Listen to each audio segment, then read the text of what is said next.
There are many women out there, just like I was, who are struggling, who don't think that they're good enough, who have that imposter syndrome, who are working harder and harder and harder, but they're not getting any further. And like me, like I completely hit burnout. What I realized through the work that I was doing was it was where my self-image was at. Just a little taster of what is coming up on the show. But first, please do like this video and subscribe to the channel, and also tell your friends and family about this podcast. Please let us know in the comments if you would like to hear any particular topic in relation to sleep or health, and I will create a show especially for you, just for asking the question. So let's get on with the show.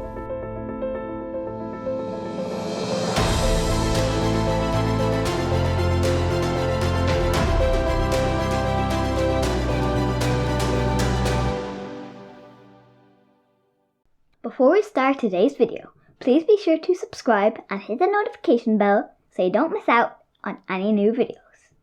Well, hello everybody, and you are very welcome back to another Empowering Family Health podcast. Today on the show, we have got an amazing lady, Tara Gallagher. Tara is with us today, and she's going to be talking about a really, really vital, important, like a life-changing topic that we really all need to we really need to pay attention to, and that is our self-image. And we're going to be talking to Tara all about that today in this podcast. So this is for your self-image, your children, and this can impact where you work, your relationships, your family, your business, all areas of your life. So before we bring Tara in, I'm going to read you out Tara's amazing bio. Let me bring it up. I've got loads of screens open here. I'm multitasking. So Tara Gallagher, she is a wife and she is a mum of two. She is a former accountant and now she is a mindset coach. And Tara helps females to release limiting beliefs and uncover their full potential so that they can create a life of freedom. Love that. Working smarter, not harder. Love that as well. Tara, come in and say hello. You're very welcome to the podcast. Hello, and thank you very much for having me on. It's a great pleasure. I'm so excited, Tara, because this is a topic that, we could talk in length about really, and everybody can see themselves in this picture when it comes to self-image and when it comes to not believing in who you are and all of that. And I think it just really impacts, and you talk about blocking and limiting beliefs. And I think every single one of us has experienced this on some level, and a lot of the time we're not even aware when it's actually happening. So Tara, before we dive into this really, really important topic, tell us a little bit about yourself and why you came to do this work, why you love doing this work. Yeah. So as you mentioned in my bio, so I was an accountant, and whenever my kids were born, we both lived and worked in Dublin at the time, but whenever Amy was born, we moved back here to Donegal. So that meant that I was out of work, which was fine. Whenever the kids are small, I was quite happy to stay at home. But then, I fell pregnant with Owen then pretty quickly afterwards. So that was me. So I was at home for roughly about 3.5 years. And I loved my time at home with the kids, but I craved my independence. I craved, that adult interaction. I craved me again, because whenever you become a parent for the first time, it is the most rewarding job in the world. But you tend to lose a bit of yourself and you forget who you were before you had your kids. Yes. So anyways, I started back working when Amy was about 3.5. And I went into work back into accountancy, got a job really close from home, so handy, and everything was wonderful. In the meantime, I had, started a health and wellness product because I was exhausted being a mum of two, and quite close in age. I was exhausted, loved the product, and was naturally, as us women tend to do anyways, I was naturally sharing it with others. And, I was asked to join that business, and I was like, hell no, I don't have time. I'm working full time, 2 small children, all of the rest. Eventually, anyway, I gave in and I said, yeah, because I love being involved and love being surrounded by like-minded women. Yeah. So I joined that network marketing business, and very much as a hobby at the start. Okay. And it was helping pay for the crash fees because, here at the time, I think roughly was about 600 odd a month in crash fees. So it was covering the cost of that. So I thought this was wonderful. So anyway, working away, everything was going rosy. And then probably about a year and a half to 2 years into that job, I was dropping Owen off to crash in the morning, and he was crying, and it was just, I remember sitting at my desk one day, it was a beautiful sunny day, and I remember sitting at my desk going, is this it? Is this every day? Yeah. Is this going to be my life for the next 30 odd years till I retire? Great. And I was like, there has to be something better out there. And there was, and I was sitting on it and I was treating it as a hobby. So I decided in that moment, like you talk about defining decisions, defining moments, that was one for me. And in that moment, I decided, right, that was it. I was leaving my job and I handed in my notice, and I left that job just a few short months after that. So that's a big decision, isn't it?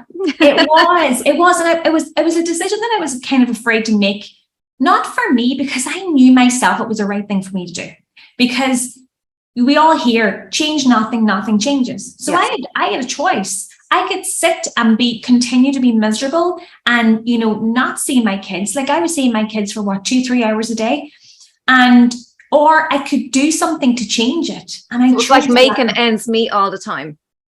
Say that again, sorry? It was like making ends meet all the time, and that's all there was. That was it. There was no living. My husband was away working, and it was just, we were living, but we weren't enjoying life the way that I know now that life is to be enjoyed. So, obviously still being a full-time mum. So I was working my network marketing business in the background, really part-time.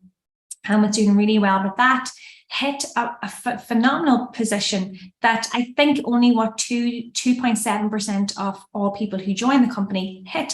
But as soon as I hit that promotion, it was like this dark cloud came down, and it was like imposter syndrome kicked in. Well, I was going to say, what's next? Like, if you achieved your goal, like what's next? Sometimes we have that as well, but I get the imposter syndrome. Tell us about that. Yes. So it was like, right, you're not good enough. You just got lucky. You didn't work hard enough. No. You're not deserving of this. Like all of this came flooding in. Okay. And I done the only thing that I knew what to do. And as we all know, we're always told, work hard and you'll never have a problem. And I have no problem working hard. I've, never had a problem doing work or anything like that. So I worked harder. I sacrificed time with family. I sacrificed events. I sacrificed me. And that you would think would have the effect of my business going up and growing and so on and so forth. No, it didn't. It had the opposite effect. My business was falling and falling and falling. And your health as well, probably burnout. Yeah. I had no idea what to do because I was like, I'm working hard. I'm doing everything. Like what? I just don't know what else to do. So that continued for a full maybe 12 to 15 months after that. And at that point, like I was not myself, my self-confidence, my self-image, I thought it was me. I thought I wasn't good enough. I thought I was never going to be successful. I thought I was going to be, be one of these people who, would just have to trundle along through life and just survive essentially. And I remember coming across my now mentor on Instagram talking about like mindset and Bob Proctor and so on and so forth. And I was like, this sounds like something that I need. And as soon as I spoke to her, again, it was that defining moment, that choice. I could have sat and I could have continued on going down the road. Like, don't get me wrong, I was still earning a really nice income.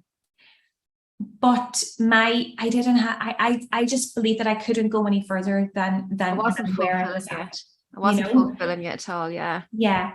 And, so I came across her, and as soon as that defining moment, it was like, right, well, I can continue to go along, earn the income, just be happy with what I have, or I can do something about it and change, because I didn't like the way that I was feeling. I was, crying nearly all of the time, and nobody really even knew this. Oh, you know, wow. because I was very much kept, you know, kept everything to myself. And just in that instant, I made that decision, and that decision has completely turned my life on a 360. So I started that year doing, you know, all the mindset work. You know, I doubled my turnover, you know, my income doubled, and it just felt incredible. But the biggest thing for me was teaching my team this material, seeing the difference in them, seeing the difference in their mindset. And I remember it was March of 2021. I said, I have got to do this on a bigger scale, because there are many women out there just like I was, who are struggling, who don't think that they're good enough, who have that imposter syndrome, who are working harder and harder and harder, but they're not getting any further. And like me, like I completely hit burnout. And what I realized through the work that I was doing was it was where my self-image was at. It wouldn't have mattered if I worked 24 hours a day, because my self-image was set at a certain level. I was never going to go beyond that, because your self-image can't be outperformed. You cannot outwork it, but you can change it. And that's what I've done. And it's just been phenomenal. But the best part is teaching others and seeing the progression in others and helping them live the life that they truly want to live. The ability to rest is the body's key to healing. Do you struggle with getting asleep at nighttime, or staying asleep during the night and waking up the next morning feeling absolutely exhausted? My book, How to Get a Good Night's Sleep, is easy to understand, it's solution-based, and it's packed with research to help you take back control of your night's sleep. My book is available on Amazon, and it's also available on howtogetaggoodnightsleep.com. This book is also available in audio and ebook. So get your copy today and start having the best night's sleep that you've only ever dreamed of. I can really hear the passion, you know, Tara, in what you're saying, and you've experienced this, you've lived and experienced it, and now you're so passionate. You know, you got it, and you got that when we live from a space of who we truly are and knowing who we are, what it is that we want, and you had those gut instincts to make the call, you know, to that change the trajectory of your life, really, ultimately. Yeah. So you've experienced all that, and so you understand this, and now you want to share this with the world, with other female entrepreneurs who are experiencing the same, because it's a very lonely place, Tara, when you've got children and you're an entrepreneur. And we're wearing all these different hats, like myself, and it can be, you're just juggling all the time. So when you come from that place of believing in yourself and having that concrete, that self-image, knowing who you are, it's really seeing who you are, how you see yourself, and being able to love yourself and accept yourself. That coming from that place, you are so grounded and so powerful, and whatever you put your hands to, it's done with ease, and there's no anxiety, more resilience. This is what I can hear. So tell us, Tara, what is self-image? And when we talk about limiting beliefs, because obviously this is what stops us in our tracks and get the imposter syndrome. So where does all that come from, Tara? Well, basically your self-image is how you truly see yourself. Now, not how you physically see yourself, you know, in the mirror. You can look in the mirror and go, yeah, brown hair, blue eyes. No, it's not that. It's how you truly see yourself deep down within, right? So say, for example, you're a 50K year earner right now, right? So that's what you see yourself as, okay? And, you know, you may go a little bit over that, you know, in a year, but it'll level out and it might go under that in a year. So if that is how you see yourself, that your 50K, that is your level. It could be 20K, it could be 50, it could be 100, it could be 1 million, right? That is your level. That is where your self-image is set. Okay. So that is essentially what your self-image is. How is it formed? Literally from the minute that you were born, through your environment, through family, friends, teachers, mentors, anybody that you come in contact with. And, you know, your self-image is part of your paradigm. And what we call a paradigm is actually a multitude of habits that are fixed in a section of our subconscious mind that cause us to do things without even thinking. Now, we have some amazing paradigms, but we have the paradigms that I'm speaking about are the paradigms that are keeping us exactly where we're at. You know, so something similar or something along the lines of, like, I remember, you know, being told, well, my mom actually had a parent teacher meeting. I remember my accounting teacher, randomly enough, and I go on to be an accountant, her telling my mom that she must be very disappointed in me. And like, I remember thinking, God, I thought I was doing good enough in my class because I was getting B's and C's in my tests, and I thought I was doing good, but that impacted me. Now, that might not have impacted somebody else the same, but it impacted me. And I remember literally just scraping accounting for my leaving cert. And the whole time that I worked as an accountant, I never believed that I was good enough. Yeah. You know, so that's basically a really great example of that. Okay, so you might have been told that you'll never have your own business, you're no good at this, you're no good at that, or, you know, who do you think you are? Listen, you are limitless. You can do whatever your heart desires, and the very fact that you want something means that you have the ability to have it. Okay, and you have the ability to do it, because your wants are coming from the true essence of who you truly are. So whenever you have a want, that means that's this higher version of you inside seeking expression through you. Okay. And like I said, like, you might think, oh, I don't believe I can do that. Let me tell you, you 100% can. If I can do it, anybody can do it, because where I was 3 years ago is so far removed from where I am right now. And I know that I can do anything that I want. I know that I have the ability, but that took a little bit of work. I didn't know that a couple of years ago. Okay. So it is literally formed through your whole life. And, you know, paradigms can only be changed in two ways. They can only be changed either like an emotional impact, and majority of the time when an emotional impact happens, it's normally negative, like trauma, maybe it's a car accident, bankruptcy, the death of a loved one or something like that, or it's through constant spaced repetition through an elite coaching program with a mentor. And that is the route that I went down. I love everything you said. And first of all, when you said and you really say that with conviction, so I get that you really believe this, Tara. Like, I can hear it in it and see it in your body language. And what's there is, when you talk about is wanting something, there's the emotion is there as well. So because we talk about, you know, we can have wants but not really have that emotion, like a desire, and this is where it doesn't work, because it's kind of like wishful thinking. But when we have that emotion attached to what it is that we really want, this is our drive for us to, you know, like, it's coming from our gut and our heart, you know, and it's not just up here, it's like in our heart's desire, as you mentioned, heart's desire. And yes, you're right, most of us wait until there's a drastic occurrence in our lives before we make a change of something that's not working for us, not serving. We could be stuck in a terrible marriage, relationship, or whatever, and, you know, and then we wait for something awful to happen before so why wait for that awful thing to happen? Because we do have the power. And a lot of people say, oh, I can't do anything about it, and they become the victim then, and this is their thinking around it. And I love what you say, the repetition. A lot of this is habits, as you say, habits that are formed over the years. And if it's been reoccurring over and over again, so it's literally hardwired into us, and we're operating from that space. And I really believe what you say. And I think it's so true that, you know, having a coach, a life coach or a mentor that can help you through this process, because an awful lot of this is, I think, asking the right questions, because many of us don't ask ourselves those questions. We just keep existing and keep continuing on. But a good coach or mentor can help to ask those questions, because a coach and mentor can't do the work for you. You have to realize this. Am I right in saying that you've got to absolutely? And that's the thing. And so many people are looking for the magic pill, the magic potion.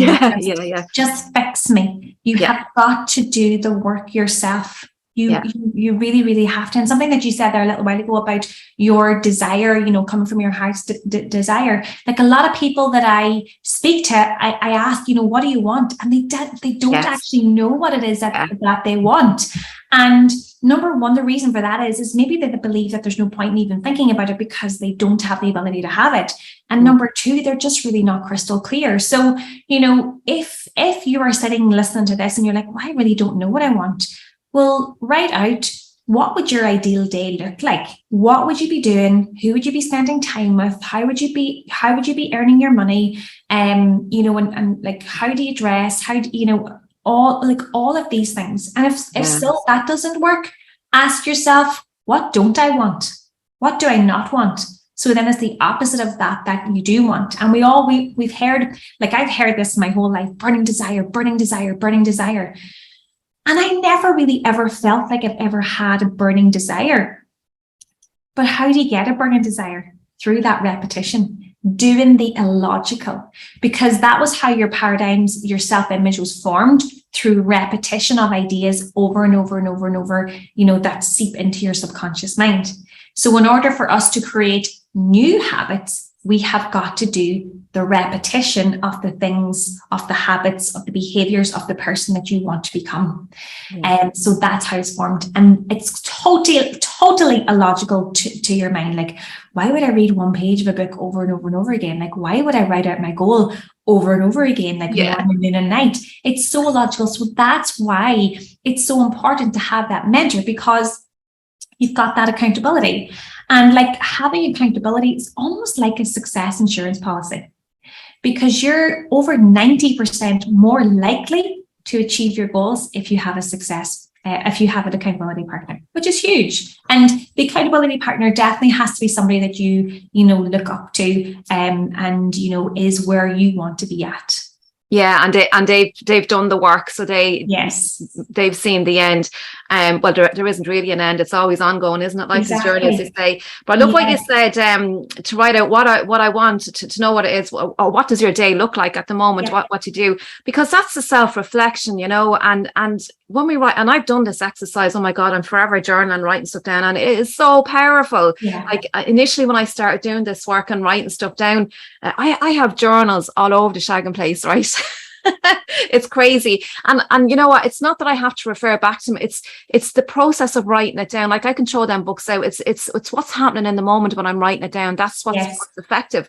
And writing down all those things and reflecting on what it is that I want and what I don't want, you're accessing a part of the brain that's analyzing this, if you like, looking back on it and discovering who you are and who you've been being with all of this, and then you discover what you don't want out of what you have been doing.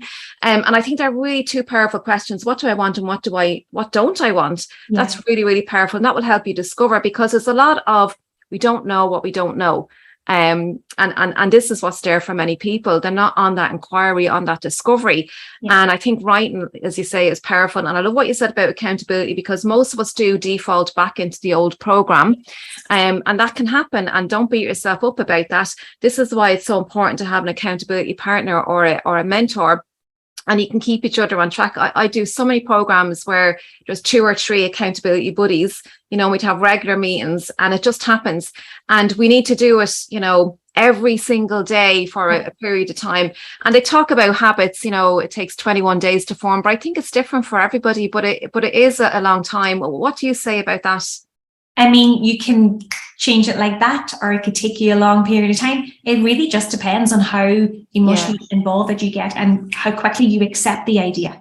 If you think, well, that's going to take me 3 months to change that, well, it's going to take you 3 months to change that, because remember, your paradigm is a mental programming, right? And it has almost exclusive control over our habitual behavior. And 96 to 98% of our behavior is habitual. And again, there are some really great habits within that, but there's also habits that are keeping you exactly where you're at. That mental programming is keeping you right where you're at. It has control, almost exclusive control, over your use of time, your effectiveness, your logic, your productivity, your ability to earn money. So in order for you to get permanent results and results that last, and that you know what to do to reach the next level, you must change the paradigm. Because if you don't change the paradigm, any gain will be temporary, because your self-image hasn't raised to that level. And that's now what I understand happened to me back with the network marketing business. When I reached that promotion, earning really great money, incredible bonus, but my self-image hadn't caught up to that. So any gain there was temporary because I didn't change my programming. So it just fell back to baseline again of where I see myself in my mind as that earner. And when you talk about temporary, Tara, so it takes work, right? It takes work while you're doing this process, but it will get to a stage where it becomes automatic then, like driving a car. Absolutely. And it's like this. Nothing is hard or easy. It's our perception that makes it so. Yeah. So if you say, you know what, it's easy. And, yes, like realistically, it's not easy, right? I get that. That might be the reality. But if you keep telling yourself, this is easy, this is just something that I have to do, because if I want to reach that next level, if I want to just have more time with my family, if I just want to create more income, if I just want to do X, Y, and Z, these are the behaviors that you must do in order to bring you to that person, I think it's a case of reminding yourself of why you're doing this work and the results that you will get in the end. Like, this is what you can have. And remind yourself, keep going back to that. It's so important to have a goal, because unless you have a goal, and I know a lot of people go, oh, I don't really want a goal, I don't really whatever. Yeah. Unless you have a goal, you have no reason to change your paradigm. You have no reason to change your self-image. And if you don't have a goal, you are literally like a ship out at sea with no captain and with no engine, because you are literally drifting. And it's going to be the same with your life. You are going to drift. And if you want more from life, you can have more, but you have to take the action. Yeah, you have to do something. You have to do something. You must decide what it is that you want, and really fuse with that goal. So much so that that goal is done. Once you've set that goal is done. The second thing you must do is ask yourself, what are the behaviors of that person? So you are that person who has reached X goal. So what are the behaviors that I need to do that's going to bring me to that person? Clever. And then step 3 is every night going what are my goal achieving activities? What am I going to do every single day to bring me closer to my goal? Because a lot of people think the law of attraction, manifestation, you just sit back and you think about what you want and so on and so forth. No, you have to actually do something. You have to move into action. You have to show God, spirit, universe, whatever it is that you believe in, that you really want this, that you're taking action towards it, because with every action causes an equal and opposite reaction. Yeah, it really does. And what you said, just bringing back to at the very beginning when you're telling your story and you reached out to that person, and you knew that life could not be like this. You knew that it can be different and better, right? And you were just existing in life and you wanted to really live your life, right? So you got this gut instinct to reach out to this person. So when you set the goal, am I right in saying, Tara, that when you set this goal, you just need to know what the end result will look like? So have an imagination. But my point is to have the goal, but you don't have to know how. So when you came across, so be in tune with your body and be aware of the gut feelings and that the heart, not trying to do it logically in the head, but it's all the emotions. And when you get a gut feeling to follow something, then do it. And this is kind of the how. The universe brings that in. Look, it's really weird and all this, but I really believe in synchronicity. I really do. And we're all energetic beings and everything is energy and vibration, right? And I really, really believe this, Tara. I can't explain it, but it's really weird. It's magical, but it works and it's real and it makes sense. And every time you do an action, something's going to happen as a result of that. And it might not always work out, but then you'll know, okay, I can scratch that off the list. We've heard of Thomas Edison, 1,000 times of a try before he. I think it was 10,000.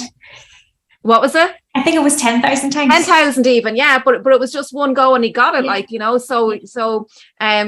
So he eventually did do it. It was 10,000 ways not to do it that he discovered. Exactly. The way he looked at it, his perception, like you're talking about, Exactly. So Tara, listen, we're coming to this is a fascinating conversation, and I just wanted to throw in Napoleon Hill. I know you do a lot of work around Napoleon Hill as well.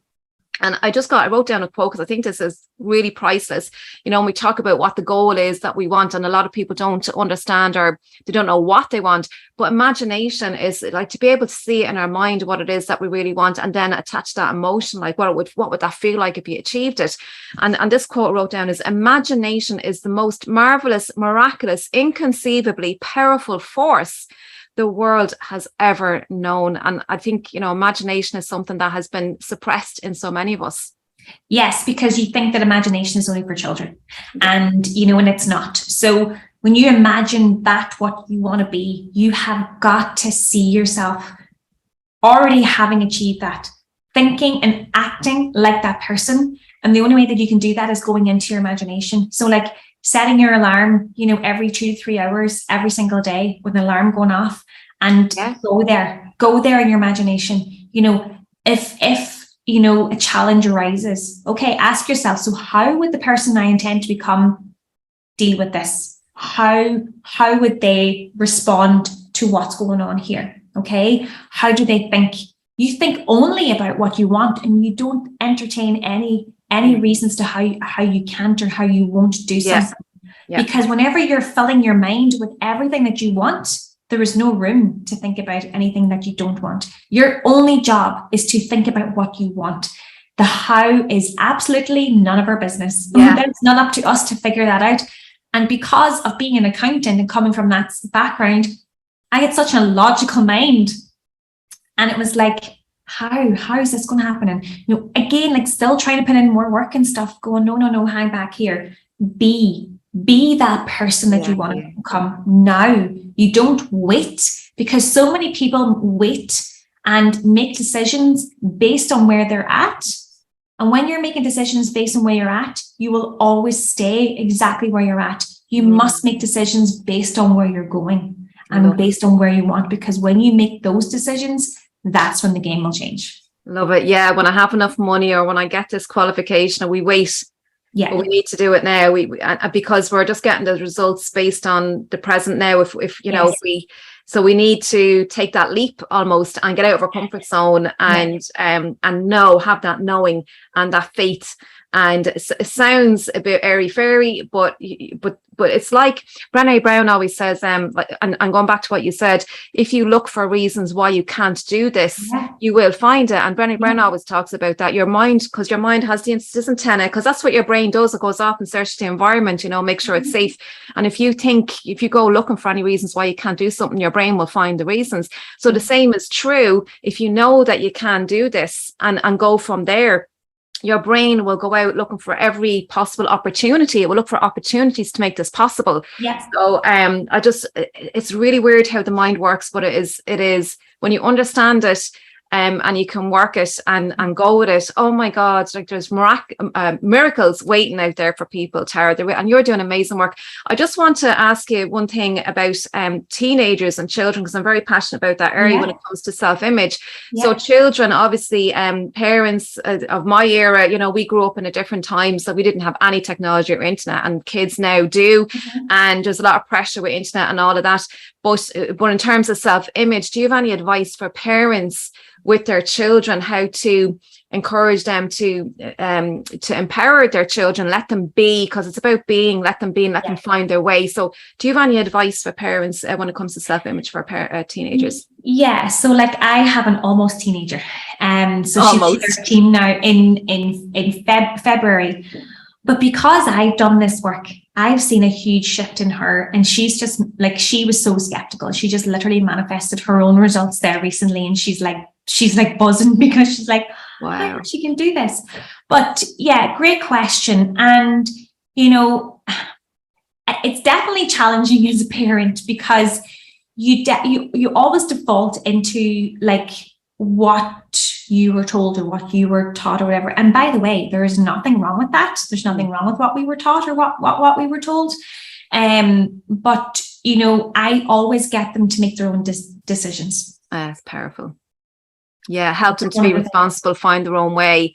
And I love that, Tara, because I think, you know, if we do everything for our children, wrap them up in cotton wool, they become adults before you know where they, and then they're out in the real world, and then they're still looking for mommy or daddy to help them with something they can't find their way. And it's all about self-regulating. I think that's what you're saying. And I mean, like, I was terrible at making decisions. Like, even if somebody said to me, like, you know, for at the weekend, you know, what do you want for your takeaway? I don't know. You know, where I've become so much better at making decisions because based on what I want, not based on what everybody else wants. And that may sound selfish, but it's not. It's absolutely not, because you've got to put yourself first. And so helping them make their own decisions. Now, not like really letting them like run amok either at the same time, but, you know, giving them a choice. It's this or this. Which one do you want to choose? Okay. And really just like listen to them and hear what they're saying. Because I know my girl used to say about, oh, I'm no good at maths. And I'm like, oh my God, that is not true. You know, you so are. And I seen as a result of her continually telling herself that her results did probably start to come down a bit, because this was the idea, this was the self-image, this was what she's seen of herself. And, you know, it's getting them, it's feeding them empowering words, like, you know, and then getting them to do affirmations for themselves. So if they do want to be good at maths, or if they do want to be good at, you know, a sport, you know, I am the best footballer in the world and I love it. You know, I am amazing. I am beautiful. And, you know, there's so much goes on in the world right now about, you know, I just seen an article up during the week there about, you know, kids not being picked at football and even being left on the sideline and so on and so forth. Okay. And I get that, but we have got to build our children up so much that nobody else's opinion of them matters, only their own. So to get them so strong to say, well, I know I'm amazing. So, you know, you might not think that I'm good enough to put on this game, but I know that I'm the best footballer that there is. And really empowering them to have that bulletproof mindset to build them up that way, rather than, you know, go, oh, well, that's terrible. And this is this and this is that.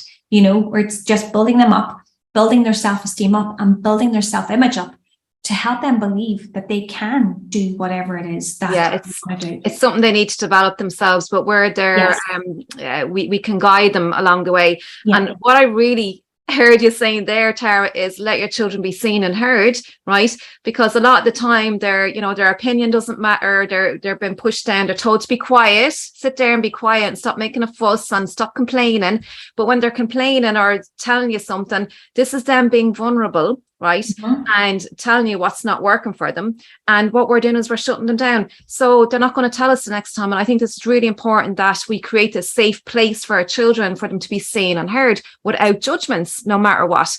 So that is really powerful, Tara, what you have to say. Look, and just actually one more thing on that, you know, the best advice that I can give to parents is to build yourself up.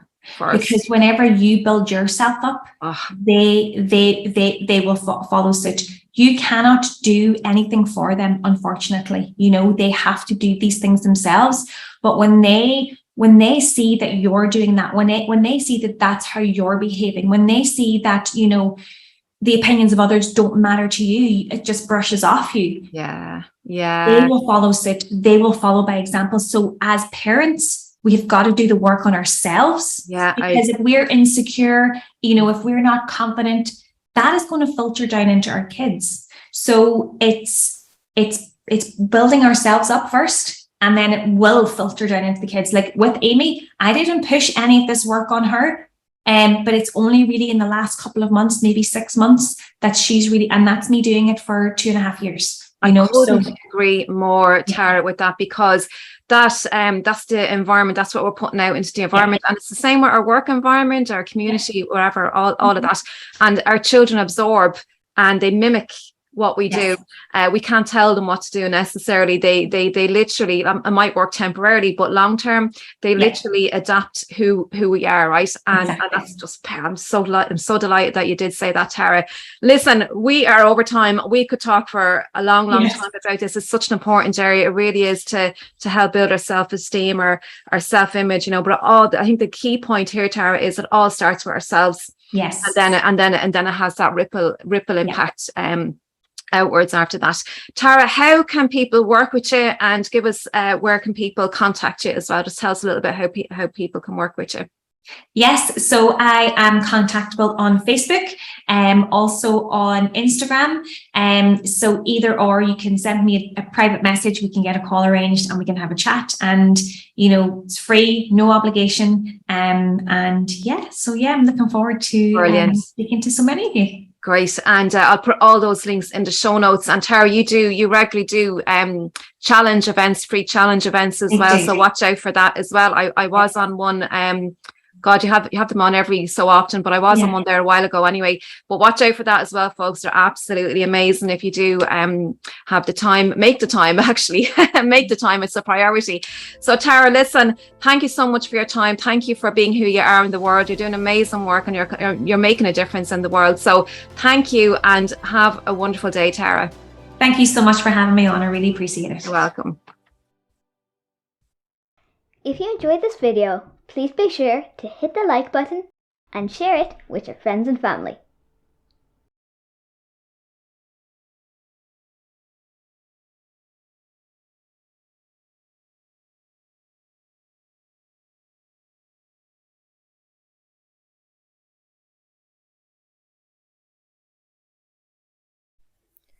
I do hope you are enjoying these conversations, and to help me continue putting these videos and audio podcasts together, I do have an ask. I do need support to help me to keep bringing you knowledge and insights. There is a Patreon link, patreon.com/empowering family health, or you can make a donation via PayPal. All the links are in the description and the pinned comment. You can do a one-off, or you can do a monthly support. So I'd really appreciate that. Thank you, and have a wonderful day. Take care.